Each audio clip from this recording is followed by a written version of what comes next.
Good old white paper syndrome hit you hard and you just can't figure out what to draw next? Well, worry not, because I have 3 tips for you today that will get you into the creation mode right away.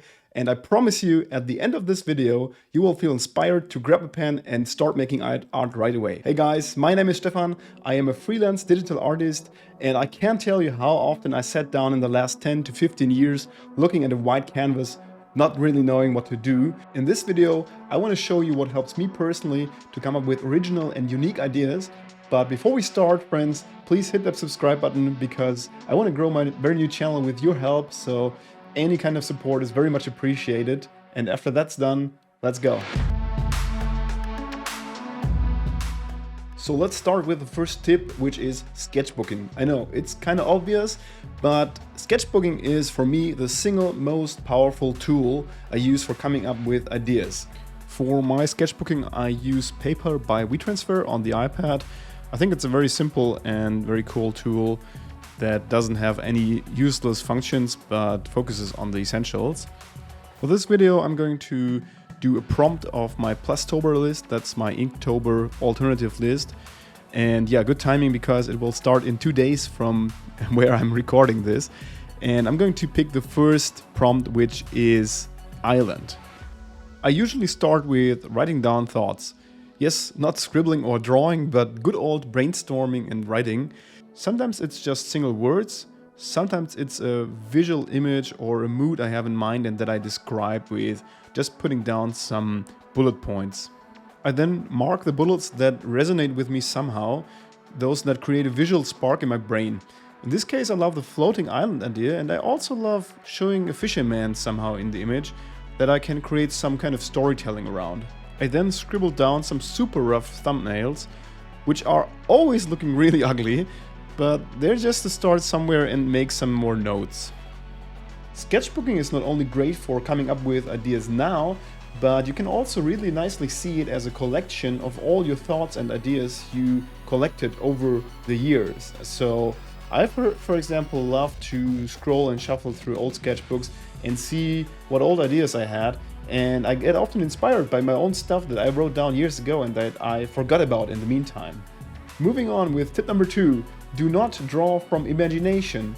Lots of artists show you how good they can draw anatomy, landscapes, whatever from their imagination, and it is indeed impressive, but way too complicated for coming up with image ideas quick.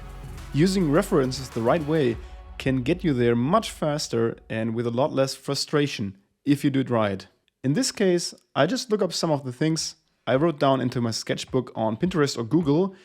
This shows me how things look in real life, and it also shows me how photographers and artists approach the general subject. For my island, it's helpful to look at how others interpreted the shapes of rocks, for example. And also there's some very cool references for vegetation and houses.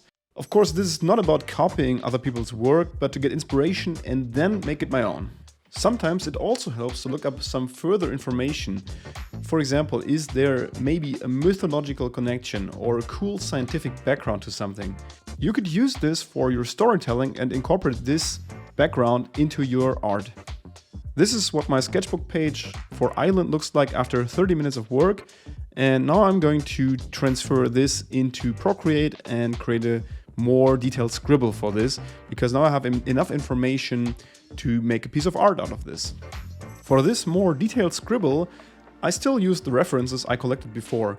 I try to include some more storytelling elements that will give our fisherman some context, like the boat or a little bucket, and maybe his clothes will also tell us more about what kind of guy he is. I very much enjoy this part of the process, as I can get into a flow and come up with ideas for details. These details are an important part in my art style, and during the scribbling phase I add them to my compositions. And here's the last tip, and this is probably the one that will help you to come up with really original ideas, and it is combine, mix and make it your own. What does this mean? It's about taking usual and known elements and combining them with something unusual in a surprising way. I already did this with the island and the fisherman, combining them with a fantastical element of a floating island, an unreal environment. This changes the whole storytelling and makes it more unique while still staying relatable. As you see in my other examples here, this is a creative technique I like to use a lot in my work, and there's a huge range of possibilities that you can combine with. Think about environments, colors, moods, and much more. Recombining opens up endless possibilities. If you want, just take my list and fill it up with ideas for combinations yourself, so you have a cheat sheet for future artworks you want to work on. My Plastober challenge even supports this with the weekly topics, where you can combine the daily prompts with the weekly ones to give you another layer of inspiration. If you want to take part in the challenge, just have a look at the video description. There's a link to the prompts. Of course, you don't have to do these in October. You can just do them whenever you want, just to give you some inspiration for making new artworks and give you some sparks of ideas. Art prompts like Plastober, in my opinion, are a great way of practicing real commissions, as in both you get input in form of words and have to visualize them. Let me show you this again on a Plastober prompt for day 2. Day 2 is spider, and here's another sketchbook page I made for this. While first thinking about the obvious, drawing some kind of spider, I eventually had the idea to combine the prompt with a character design that features a spider-like mask. This makes the result much more unique than just drawing a spider.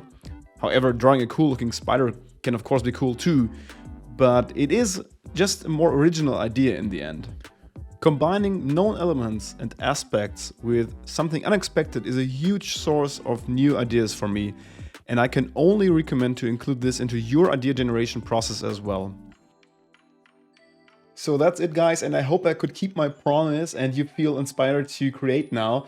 Please let me know in the comments. And if you need any kind of feedback and any help, also please just drop your questions. And if you even want to go the extra mile on art feedback, art critique, have a look at my Patreon, because I give monthly art critiques there to my gold plastic pen members. So have a look there if you want like direct feedback, if you want me to look at your work and give you specific critique and specific help on what you could improve on your art. Have a look there.